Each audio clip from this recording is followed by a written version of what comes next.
어느 분야에서든 크고 작은 성공을 이룬 사람들의 공통점은 본질과 기본에 충실했다는 겁니다.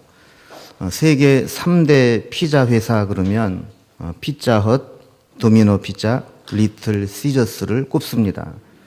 이 세 회사는 저마다 독특한 판매 전략을 가지고 있는데 피자헛은 다양한 메뉴를, 도미노 피자는 남보다 빠른 배달을, 리틀 시저스는 싼 가격을 판매 전략으로 내세웁니다.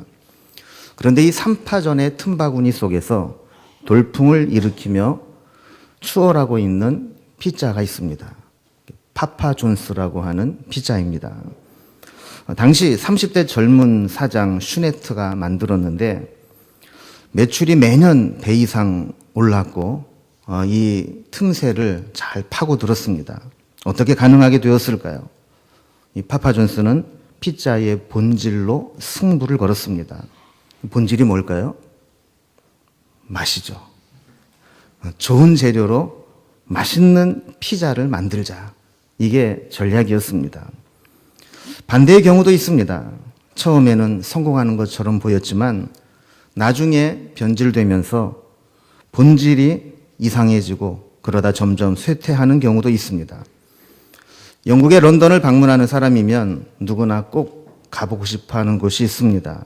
그곳은 유명한 웨스트민스터 사원입니다. 오래전에 이 서원을 방문했던 방문객들의 입에서 이런 흥미로운 일화가 전해져 내려오고 있습니다. 방문객들이 이 유명한 교회를 방문했을 때 그들을 안내하며 가이드해주는 안내원이 있었습니다.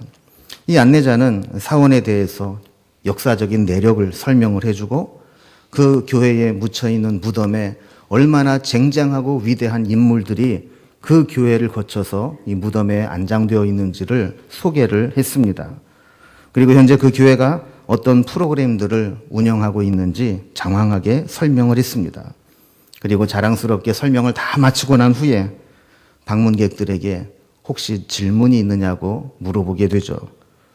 이때 미국의 아이오와주에서 이곳을 방문했던 한 여신도가 질문을 합니다.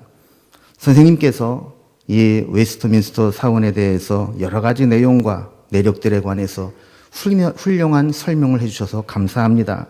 그런데 제가 질문을 하나 드리고 싶은 게 있습니다. 최근에 이 교회를 통해 구원받은 사람이 몇 명이나 됩니까? 이 뜻밖의 질문에 대답이 준비되어 있지 않았던 안내자가 당황할 수밖에 없었다는 이야기입니다. 하워드 클레인벨이라는 사람이 그의 책 목회 상담 실론이라는 책에서 데오드로 웨델이라는 사람의 인명구조서의 비유를 들면서 교회가 본래의 기능을 상실하고 재구실을 하지 못하고 있다는 지적을 했습니다. 그 비유의 내용을 정리를 해보면 이렇습니다. 배의 침몰 사고가 자주 일어나는 곳에 그 조난당하는 사람들을 구조하기 위해 인명구조소를 세웠습니다. 비록 열악했지만 사람을 살려야 된다라는 열망으로 장비와 인원은 적었지만 구조원들의 헌신적인 수고로 구조되는 사람들이 많이 생겨서 생명을 얻게 된 것이죠. 이것이 소문이 났습니다. 이렇게 귀한 일을 한다. 그러자 전국에서 그곳을 돕기 위해 많은 사람들이 후원을 보내고 자원봉사자로 찾아오게 됩니다. 그래서 장비와 시설이 확충되어지고 인명구조소 사무실도 안락한 구조로 개조가 됩니다. 그런데 사람들이 많이 모이기 시작하면서 이곳은 인명구조라고 하는 본래의 목적을 상실하고 거기에 모인 사람들의 일종의 사교 클럽처럼 변해가고 맙니다. 인명구조라는 본래의 목적은 상실한 채 인명구조를 위한 구조원을 고용해서 대신하게 했고 구조원들이 구조해온 조난당한 사람들을 돕는 것이 귀찮아지기 시작했습니다. 인명구조소 운영에 관한 의견 충돌이 일어나면서 결국 인명구조 활동을 중단하자는 의견까지 나오게 됩니다. 이렇게 다투고 분열할 때 몇몇 뜻있는 사람들이 우리라도 다시 본래의 목적대로 인명구조 사업에 뛰어들자. 뛰쳐나와서 옆에 다른 임명구조소를 세우게 됩니다. 그러자 이번에는 이쪽에 관심이 쓰이면서 사람들이 모이게 되죠. 근데 얼마 못 가서 새롭게 만들어진 임명구조소도 똑같은 사교 클럽처럼 바뀌어가고 맙니다. 그러자 또 그곳에서 뜨지는 사람들이 뛰쳐나와 다른 곳에 임명구조소를 세웁니다. 이런 일들이 계속해서 반복되면서 그곳에는 사교 클럽으로 변질된 수많은 임명구조소들이 세워졌지만 실제로 구조되는 사람들은 점점 줄어들고 여전히 많은 사람들이 물에 빠져 죽어가고 있다는 겁니다. 모든 공동체는 이렇게 잘못된 전철을 밟을 수 있습니다. 처음에는 좋은 의도로 시작했지만 시간이 흐르면서 처음의 의미는 퇴색해지고 본질이 아닌 부차적인 문제를 가지고 씨름하느라 에너지를 다 소비해버리고 마는 것이죠.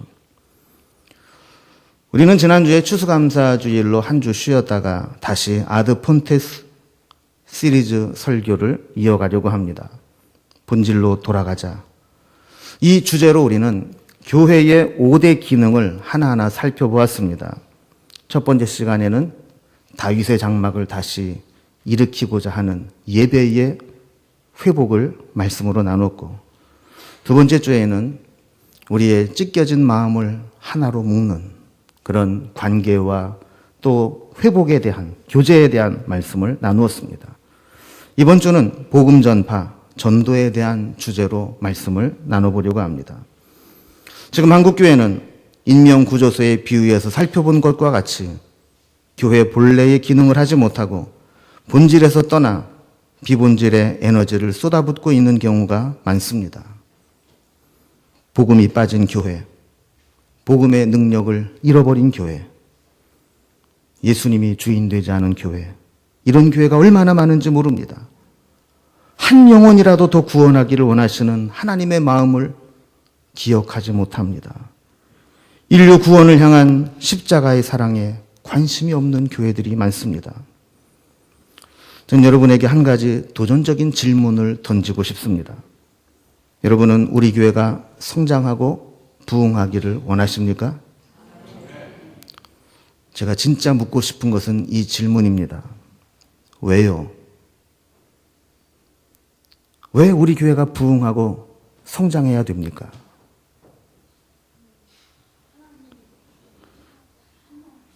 예, 그렇죠.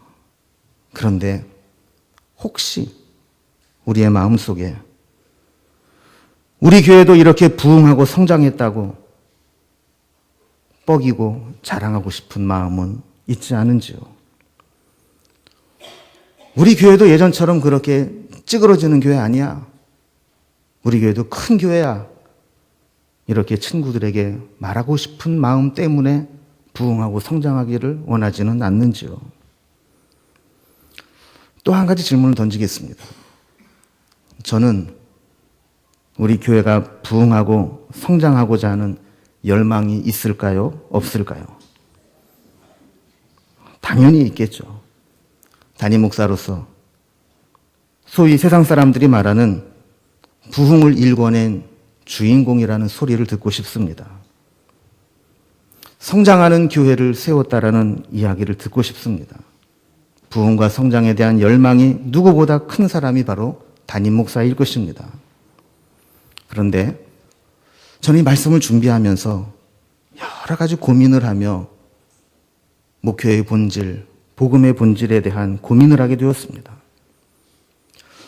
나는 왜 10년 동안 정을 주고 사랑을 주었던 교인들과 편안하고 안락한 목회 환경을 뒤로하고 이곳에 왔는가? 혹시 이렇게 침체한 교회에 와서 부흥시키고 성장시켰다는 성취 욕구를 충족시키기 위한 것은 아닌가? 이런 질문을 스스로에게 던져보았습니다. 제가 한 가지 분명히 말씀드릴 수 있는 것은 저는 적어도 큰 교회에서 작은 교회로 와서 그 교회를 크게 만들고 그것을 발판으로 해서 더 큰 교회로 가려고 하는 생각은 추호도 없습니다. 그렇다면 저는 왜 여기 왔을까요? 저는 왜 이곳에서 목회를 하는 걸까요? 왜 이 교회를 부흥시키고 성장시키려고 하는 걸까요? 이 질문을 계속해서 던져보는 겁니다.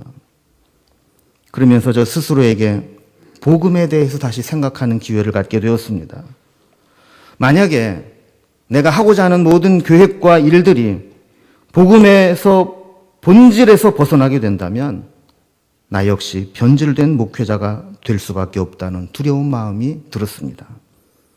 그래서 다시 복음을 생각하게 되었고 복음의 본질, 복음의 핵심이 되는 예수 그리스도의 십자가를 바라보게 되었습니다. 여러분에게 십자가는 어떤 의미입니까? 여러분에게 복음은 어떤 의미입니까? 여러분에게 교회 생활하는 것, 신앙 생활한다는 것은 무엇을 의미합니까? 너무나 원색적으로 복음을 강조해서 때로는 교회들을 거북하게 만드는 그런 사역을 하는 분이 계십니다. 김용의 선교사님이라는 분입니다. 한 번은 제가 이분의 강의를 인터넷 영상으로 보다가 목사인 제 자신이 한없이 부끄럽게 느껴진 적이 있습니다. 그분이 이런 간증을 했습니다. 한 번은 자기 생일날 자녀들이 생일 축하를 하기 위해 모입니다. 작은 케이크를 가지고 와서 촛불을 켜고 노래를 부르고 아빠의 생일을 축하합니다. 그날 아들은 선교사로 나가기로 결정했다고 아버지에게 이야기를 합니다. 그런데 선교사로 가겠다고 하는 그 나라는 선교단체는 물론이고 비선교단체인 NGO 단체도 들어가지 못하는 위험한 지역이었습니다.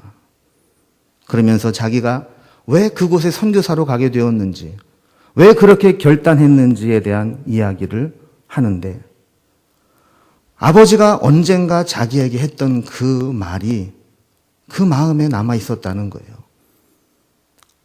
아버지는 하고도 그 얘기를 잊어버렸는데 아들의 마음속에는 그 말이 남아 있는 거예요. 이런 말입니다. 아들아, 땅 끝에서 죽어 하늘 복판에서 만나자. 땅 끝에서 죽어 하늘 복판에서 만나자. 이 이야기는 쉬운 얘기가 아닙니다. 순교를 각오한 이야기입니다. 가장 힘든 선교의 오지, 땅 끝에 가서 복음을 전하다가 죽으면 하나님의 나라에서는 변방이 아니라 하늘 복판에서 하나님 계신 중심에서 만날 수 있으니 우리 각자 가장 힘든 선교의 오지, 땅 끝에 가서 복음을 전하고 거기서 죽는다면 하늘 복판에서 만나자. 이 이야기를 했다는 거예요. 이 이야기는 복음의 능력을 믿는 사람, 그 복음을 실천하는 사람만 할 수 있는 이야기입니다.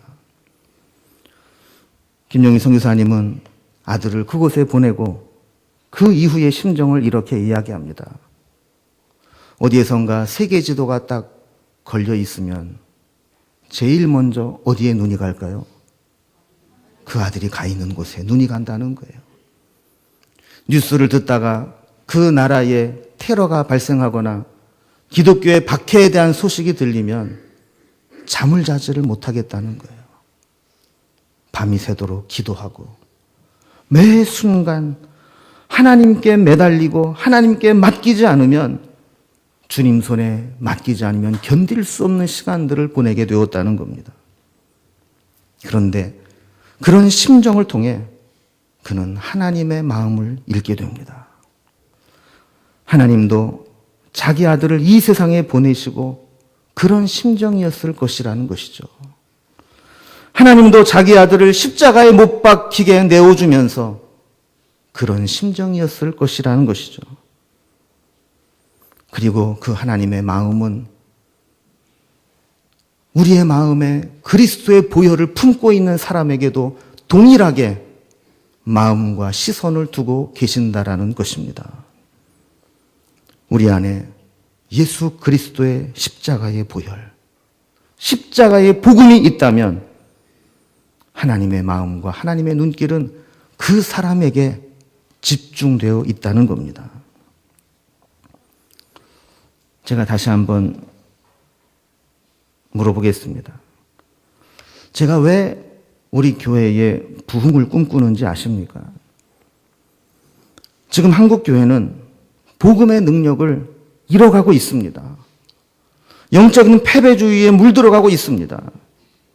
이제는 교회가 부흥하는 것은 신도시나 아파트 단지가 들어서는 곳이나 가능한 일이지, 전통적인 교회에서는 현상 유지만 해도 잘하는 것이다, 이렇게 생각하고 있습니다. 그러나 제가 믿는 하나님은 그런 하나님이 아닙니다. 제가 믿는 복음은 그런 복음이 아닙니다. 저는 복음의 능력을 믿습니다. 주님은 우리와 함께 하신다고 약속하셨습니다. 주님의 능력이 약해지지 않았다면 지금도 복음의 능력은 나타나야 맞습니다. 그래서 영적인 패배주의에 빠져 주저앉는 한국 교회에 지금도 하나님은 함께 계시고, 복음의 능력은 살아 역사하고, 복음이 살아있는 교회는 지금도 얼마든지 부흥의 역사를 일으킬 수 있다는 것을 보여주고 싶은 열망이 있는 겁니다. 그러면서 우리는 한편으로 늘 우리 자신이 변질되지 않도록 살피고 조심하고 다짐해야 합니다. 복음보다 성장이나 부흥이 앞서서는 안 됩니다. 부흥으로 포장한 목회적 야망이 되어서는 안 되고 우리의 자랑이 되어서는 안 됩니다. 여러분에게 복음은 무엇입니까? 복음이 들어오고 난 이후에 여러분이 어떻게 달라졌습니까? 복음은 우리의 인생을 변화시켰습니다. 복음은 내 인생의 터닝포인트를 만들었습니다. 그 복음이 들어올 때 마른 뼈와 같은 내 심령이 살아났습니다. 복음이 들어왔을 때 방황했던 내 영혼이 가야 될 길을 발견하게 되었습니다. 이 복음은 지금도 많은 사람들에게 필요합니다. 뿐만 아니라 복음은 듣고 구원받아야 될 사람에게만 필요한 것이 아니라 이미 구원받은 자들도 계속해서 들어야 합니다. 복음 속에 담겨져 있는 십자가의 원색적인 사랑, 그 십자가의 복음, 그것을 다시 듣게 될 때 우리의 심장은 다시 힘차게 박동하게 될 것입니다. 십자가의 보혈은 우리의 심령을 다시 뜨겁게 만들 것입니다. 우리 부흥의 목적은 단지 모이는 숫자가 늘어나게 만드는 것이 아니라 이 복음의 본질을 회복시키는 것, 주님 오시는 날까지 그 십자가를 자랑하고 전하는 것, 이것이 우리의 목적이 되어야 합니다. 복음의 능력을 잃어버리면 소망이 없습니다. 얼마 전 어떤 자료를 찾다 보니까 지금 프랑스의 개신교 인구 비율은 1%밖에 안 된다고 합니다. 교회는 인구 3만 명당 하나의 예배당밖에는 없다고 합니다. 우리나라를 보세요. 우리 명륜동만 하더라도 눈을 들어 한 바퀴 돌아보면 여러 개의 교회가 있지 않습니까? 그러나 만약에 한국 교회가 복음의 능력을 잃어버린다면 프랑스의 교회와 같이 되지 말라는 법이 어디 있습니까? 오늘 우리는 복음의 능력을 잃어버리지 않기 위해 다시 본문 말씀을 붙잡고 주목해야 합니다. 오늘 말씀은 우리가 흔히 주님의 지상명령이라고 알고 있는 본문입니다. 지상명령은 땅 위에서 주신 명령이란 뜻이 아니라 지극히 우선되는 큰 절대적인 명령이라는 뜻입니다. 주님이 우리에게 가장 크게 원하시는 것, 가장 우선적으로 원하시는 것, 그게 뭘까요? 오늘 말씀 18절 말씀을 보면 예수께서 나와 말씀하여 이르시되 하늘과 땅의 모든 권세를 내게 주셨으니, 하나님께서는 우리를 살리기 위해 그의 아들을 십자가에 내어줘 죽게 하셨습니다. 그러나 그것으로 끝나게 한 것이 아니라 예수님을 다시 살리셨고 하늘과 땅의 모든 권세를 그 아들 예수 그리스도에게 주셨습니다. 우리가 복음을 전하고 예수님을 전하는 것은 2000년 전 처형당해 죽은 죄인을 전하는 게 아닙니다. 죽음에서 다시 살아나신 사망 권세를 이기고 하늘과 땅의 모든 권세를 받으신 예수님을 전하는 것입니다. 사도 바울은 로마서 1장 16절에서 내가 복음을 부끄러워하지 아니하노니 이 복음은 모든 믿는 자에게 구원을 주시는 하나님의 능력이 됨이라 이렇게 고백합니다. 복음을 부끄러워하지 않는다는 것은 바꾸어 말하면 복음을 자랑스럽게 여긴다는 적극적인 의미가 있는 겁니다. 왜 복음을 자랑스러워합니까? 왜 복음이 자랑스럽습니까?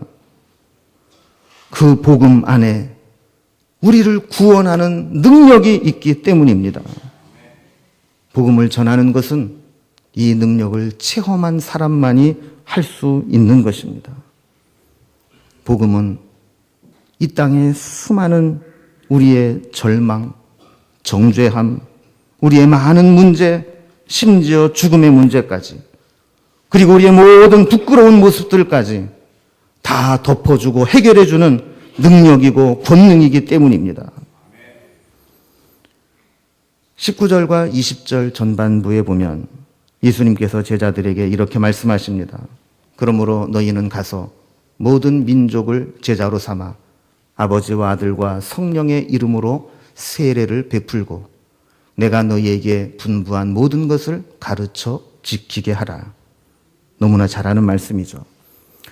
우리 한글 성경에는 이 본문에 동사가 여러 가지 나옵니다. 그런데 헬라어 원문이나 영어 성경에 보면 여기에 주 동사는 2개이고 나머지는 분사 구문으로 걸려 있습니다. 그러면 주님이 우리에게 원하시는 크게 중요한 2가지 동사는 무엇일까요? 하나는 가라는 것이고 또 하나는 제자를 삼으라는 것입니다. 제자를 삼는다는 것은 다른 말로 말하면 세례를 받게 하고 말씀대로 사는 사람으로까지 만드는 것을 의미하는 겁니다. 여기에서 주님은 우리에게 가라 하셨는데 이 가라는 의미로 우리가 잘 살펴야 합니다. 가라는 것은 우리의 직업도 삶의 자리도 다 포기하고 선교사로 나가라는 말이 아닙니다. 우리의 삶의 자리가 선교지가 되고 우리의 삶의 현장에서 복음을 전하는 자로 살아가야 한다는 말씀입니다. 어느 인터넷 강사가 학생들에게 공부를 가르치다가 동기부여를 하면서 이런 이야기를 했습니다. 여러분의 꿈은 명사가 되어서는 안 되고 동사가 되어야 합니다. 여러분 이게 무슨 뜻일까요? 우리의 꿈은 명사로 무엇이 되겠다에 머물러서는 안 된다는 겁니다. 그것이 되어서 그것을 통해 무엇을 하겠다, 동사로 발전해야 의미가 있다는 것이죠. 학생들에게 네 꿈이 뭐냐, 네 목표가 뭐냐 물어보면 좋은 대학 가는 거예요. 의사 되는 거예요. 판검사, 법조인 되는 거예요. 교사 되는 거예요. 또 요즘 애들은 꿈이 뭐냐 그러면 건물주 되는 거예요. 이렇게 얘기를 한다고 그럽니다. 그러나 어떤 것이든 그것이 되는 것은 명사형입니다. 만약에 그것이 되는 것으로 우리의 꿈과 목표가 종결된다면 무슨 의미가 있겠습니까? 여기에서 한 걸음 더 나아가서 우리의 꿈은 동사가 되어야 합니다. 의사가 되어서, 판검사, 법조인이 되어서, 교사가 되어서, 공무원이 되고, 과학자가 되고, 예술인이 되어서 그것을 발판 삼아서 무엇을 할 것인가, 이것이 우리의 인생에 중요하다라는 것입니다. 여러분, 여러분의 목표는 무엇입니까? 여러분은 무엇을 위해 살아가고 있습니까? 여러분의 꿈은 무엇입니까? 여러분의 꿈도 명사로 끝나지 않고 동사로 이어지기를 바랍니다. 우리에게 한 가지 공통의 동사가 있습니다. 그것을 발판 삼아 복음을 전하고 제자 삼는 사역을 하는 것이 되어야 합니다. 그래서 두 번째로 주님이 우리에게 원하시는 것은 가서 뭐 해야 되느냐?